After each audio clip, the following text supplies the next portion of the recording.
আসসালামু আলাইকুম, আশা করি আপনারা সবাই ভালো আছেন। আজকে আমি একটা হার পাঠাইতেছি। এক ভাই অর্ডার করছে, টাকা পয়সা দিয়ে দিছে। যেটা আমি নিজে ব্যবহার করি উনি ওইটাই নেবে, একটু দাম বেশি দিয়ে দিছে। আমি যেটা চাইছি সেটাই দিছে, যার কারণে আমারটা আমি যেটা ব্যবহার করি ওইটাই দিতেছে। দেখেন, দেখছেন? আপনাকে একটু খুলে দেখাই। এই যে এটা দিয়েছে, মানে এটা এখন পাঠাবো আমি। এই যে প্যাকেট করতেছি। হ্যাঁ, যদি কারো লাগে অবশ্যই আমার সাথে যোগাযোগ করে নিতে পারবেন। এটার মতন কাজ কোনোটা আর করতে পারবে না, কারণ এটা আমি আমার নিজের অনেক পরীক্ষিত। তো যাই হোক, যারা অনেকে বলে যে ভাই আপনার কাছে আগে টাকা দেবো, আপনি যদি না পাঠান, ভাই বিশ্বাস থাকলে আমার কাছে অর্ডার করবেন, না হলে অর্ডার করার দরকার নেই। যেখানে আপনারা মাল হাতে পাওয়ার পরে টাকা পাবেন সেখান থেকে নেবেন, সমস্যা নেই।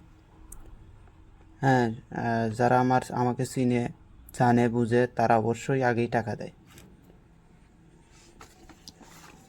তো যাই হোক, এই ছিল ভিডিওটা। আমি মালটা পাঠিয়ে দিতেছি, দেওয়ার পরে প্যাকেট করতেছি। প্যাকেট করার পরে আমি মালটা যখন পাঠিয়ে দেবো, ওইটার যে একটা কুরিয়ার সার্ভিস থেকে যে একটা কাগজ দিবে, ওই কাগজটাও আমি আপনাদেরকে দেখাই দেবো। তাহলে বুঝতে পারবেন যে আমি মাল আসলে পাঠাই কি না পাঠাই। তো দেখেন, এই যে প্যাকেট করা শেষ, এটা প্যাকেট করা শেষ হয়ে গেছে। যদি কারো প্রয়োজন হয় অবশ্যই আমার সাথে যোগাযোগ করে নিতে পারবেন। এই যে প্যাকেট ঝুঁকবে না, যেরকম অর্ডার দিছে, যেরকম আমি বানাইছি ঠিক এরকমই মালটা হাতে পাবে। যদি কেউ নিতে চান, অনেকে আবার ফোন দিয়ে বলে যে ভাই আগে পরে টাকা দেবো, আগে মাল পাঠাবেন পরে টাকা দেবো। ভাই, যারা পরে টাকা দেবেন তারা আমার কাছে ফোন দিবেন না, আমার দরকার নাই।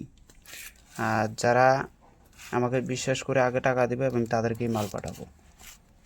কেননা আমি এর আগে কুরিয়ারে অনেকগুলো মাল পাঠাইছিলাম। এক ভাই অনেকগুলো অর্ডার করছিল, এই একজনই অর্ডার করছিল 3-4টা। এইভাবে দুইজনকে দিয়ে ধোকা খাইছি। তারা আমার কাছ থেকে, আমি প্রথমে আমার এখানে তো আবার অন্য সিস্টেম, মনে করো আমি পাঠাই সুন্দরবন কুরিয়ার সার্ভিসে। অনেকেই চায় হোম ডেলিভারি, হোম ডেলিভারি হয় না। ছোটোখাটো টুকটাক জিনিসের জন্য কুরিয়ার সার্ভিসে ওনারা ওখানে যায় কোনো টাকা পয়সা নেয় না।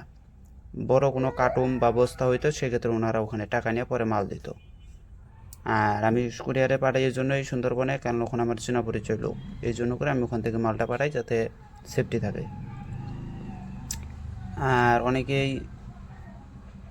আমাকে দুইজন ঠকাইছিল। তারা অনলাইনে তাদের ছিল, চ্যালেঞ্জ ছিল। তারা আমার কাছ থেকে কম দামে নিয়ে, মানে অর্ধেক টাকা দিছে আর অর্ধেক হাতে পাওয়ার পরে দিবে।